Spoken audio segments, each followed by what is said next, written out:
Well, holy greetings and God bless you. This is Pastor Wes Taylor Jr. with your word for the week, coming to you from the book of St. John, the 16th chapter, and I'm going to read in your hearing the 32nd verse. Behold, the hour cometh, yea, is now come, where every man will be scattered to his own, and shall leave me alone. Yet I am not alone, because the Father is with me. I want to share with you from this topic on today, go to your room. Not a punishment, but an assignment. It was about a month and a half ago when the world as we know it changed drastically. We were going along and we had the demands of time, we had the demands of family, we had the demands of school and work and all of those wonderful things. We had to make sure that everything was in place because our children, they had the demands of going to school. We had to make sure they had an environment that was conducive for their learning. They had all of the latest technology, all of the things that they needed to be successful. And we had an obligation to make sure that they had everything they needed. Then on top of that, we had the demands of going to work ourselves so that we could provide those amenities. And then we had the demands of church. And one thing that was we didn't have enough of was time. You all know it. You said it a million times. There's just not enough time in the day.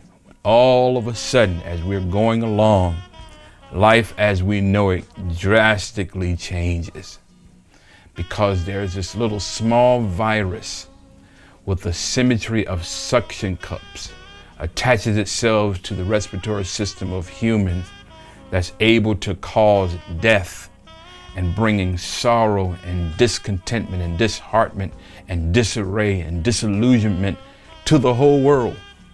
So the response to that by those governing officials, they said, well, you need to wash your hands several times a day and you need to practice social distancing. We need to distance ourselves from one another so that we can get a handle on what's going on, because they call this virus novel, which means new. It's a new virus, and so they didn't know how to respond to it. They didn't have any vaccinations for it. And so now they go from just washing your hands, and now they're saying, listen, I want you to go home and stay home and stay home and just do not move out of those places until you hear further instructions from us. Oh, how wonderful it was. We had time now. Wow. And so we go home and then we're social distancing ourselves. And for those that don't like folk to come over your house, this was right down your alley because, you had justifications for telling people, no, you can't come over today. I'm messing with you. But nonetheless, we had time now. Life as we knew it changed drastically. But then all of a sudden, those extended weekends, because we felt like, all right, now I got time. I went from having no time, now I got all the time in the world. Those extended weekends became a place of siege, of family siege, because now, oh God, we're in these homes and we're in here all day, every day. And now we've got to be the teacher. We've got to be the homeschooler. The kids are eating all the food up in the refrigerator as soon as I go to the store, and I got to stand in line so that I can get into the Walmart, so that I could get groceries and come home. And then a day and a half after I brought all the groceries home, the kids that's in there every day, all day, eat all the food up. Now it becomes a place of siege. You feel like at least that you're in a place of siege. I want to share with you today that the Lord told his disciples, he said, right after they had shared with him that we have faith in you, he was simply saying to them, your faith is going to be challenged. Because in verse number 31, they had just told Jesus that we believe. And his response was, do you believe? And he said, well, the hour is going to come where you're going to be scattered, every man into his own. Doesn't that sound like what has happened in this current context? He said, your faith is going to be challenged. You have to remember the words that you have said to me, that you believe in me and that you trust in me, because the hour is going to come where that faith is going to be challenged. And people of God, we are in that context right now. You remember when you were younger and your mom or your dad would get tired of you because of the decision that you made, or would reprimand you because of the decision that you made, and they would tell you, go to your room. Well, that implied a couple of things. First and foremost, you need to go to your room as quickly as you can, because if you don't, things might happen differently than they would if you were just out of my sight right now. You just need to be out of my space. That's one thing right there. But the other thing is, when your parents would send you to your room, they would take away all of the amenities.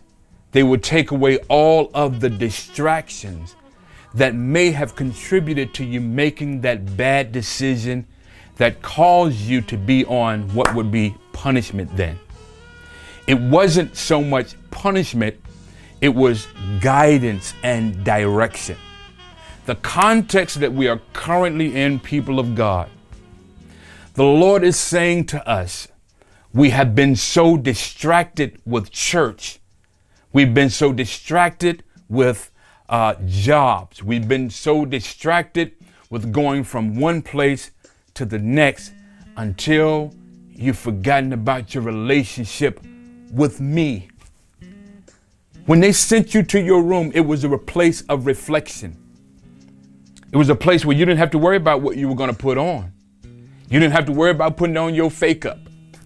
You didn't have to worry about which Jordans you were going to wear.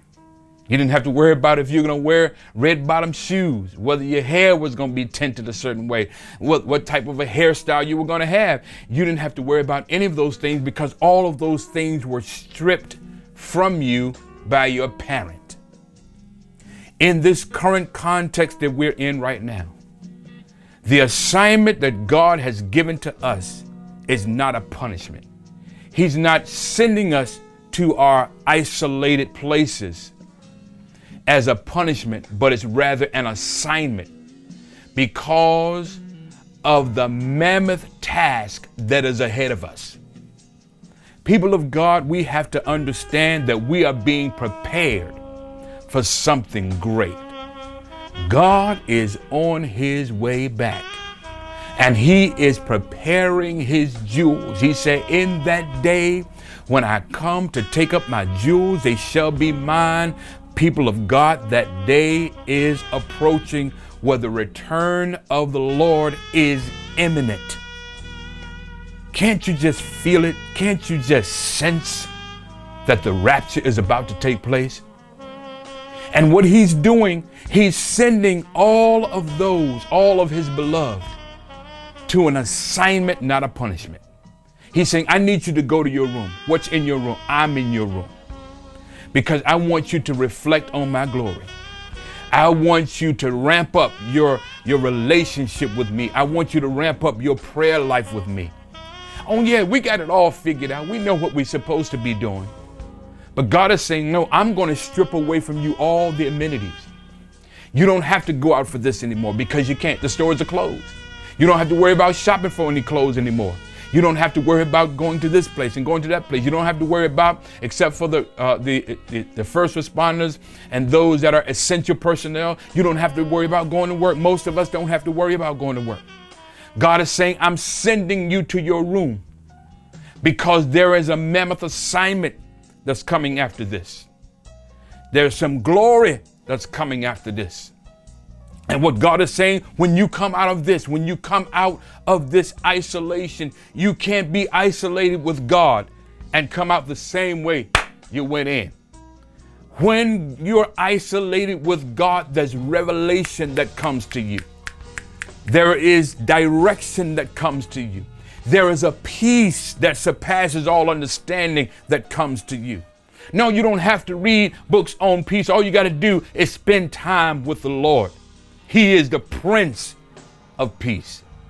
And so what God is saying today in this word for your week, you're in isolation, but it's not a punishment. It's an assignment. He's saying your faith is going to be challenged. Will your faith hold up through this challenge?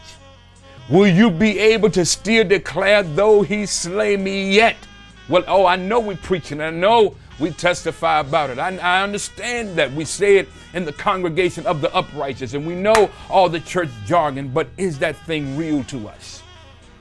Can I still say that I trust in God even though I can't trace him? I don't understand what's going on. I don't understand why I have to be somewhat besieged in my own home. But God is saying, I got you right where I want you, because this is not a punishment. It's an assignment. God is saying to the beloved of God today, go to your room. The hour is here where every man will be scattered to his own. Go to your room. Not a punishment, but an assignment. God bless you.